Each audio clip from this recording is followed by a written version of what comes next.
क्या आपने कभी सोचा, मैं एक तार्किक व्यक्ति हूं, क्या मैं सच में यीशु पर विश्वास कर सकता हूं? बहुत से लोग मानते हैं कि फेथ और इंटेलेक्ट एक साथ नहीं चल सकते, लेकिन बाइबल कहती है कि सच्चाई जानने के लिए बुद्धि ही काफी नहीं है, क्योंकि संसार की बुद्धि परमेश्वर के सामने मूर्खता है। 1 कुरिन्थियों 3:19। इसका मतलब यह नहीं कि परमेश्वर बुद्धि के खिलाफ है, बल्कि ये बताता है कि इंसानी बुद्धि कभी परमेश्वर की सच्चाई को पूरी तरह नहीं समझ सकती। फेथ को अक्सर अनइंटेलेक्चुअल माना जाता है, लेकिन क्या आप जानते हैं, सबसे बुद्धिमान लोगों ने भी परमेश्वर को पाया है।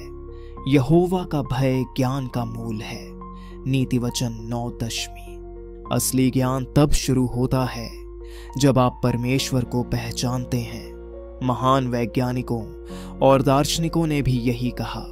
सृष्टि में इतनी परफेक्ट कॉम्प्लेक्सिटी सिर्फ परमेश्वर के द्वारा ही हो सकती है। यीशु सिर्फ एक धार्मिक विचार नहीं है, वो ऐतिहासिक रूप से प्रमाणित व्यक्तित्व है। उनके जीवन, मृत्यु और पुनरुत्थान के साक्ष्य इतिहास में दर्ज हैं।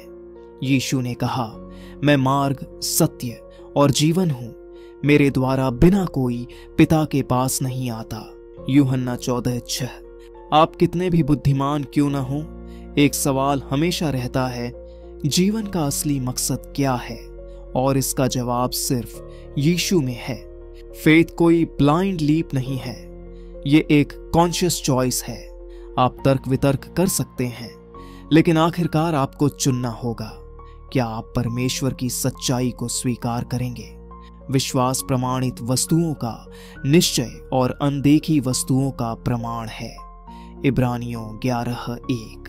यहां तक कि महान बुद्धिजीवियों ने भी माना, जब तर्क खत्म होता है तब भी सत्य वही रहता है, और वो सत्य है यीशु। अगर आप विश्वास में चलना चाहते हैं तो हर दिन इन बातों को घोषित करें, मैं अपने तर्कों से नहीं, परमेश्वर की सच्चाई से चलता हूं। यीशु ही मेरा मार्ग, सत्य और जीवन है। मेरा ज्ञान सीमित है, लेकिन परमेश्वर असीम है। मेरा विश्वास मेरी सबसे बड़ी बुद्धिमानी है। हर सवाल का अंतिम उत्तर यीशु में है, और मैं उन पर भरोसा करता हूं। बुद्धि, ज्ञान और तर्क जरूरी हैं, लेकिन जब आप यीशु को जानेंगे तो आपको एहसास होगा कि सच्चाई उनसे आगे नहीं जाती। अगर आप आज विश्वास का चुनाव करना चाहते हैं तो आमीन लिखिए और इस सच्चाई को दूसरों तक पहुंचाइए। तुम सत्य को जानोगे और सत्य तुम्हें स्वतंत्र करेगा।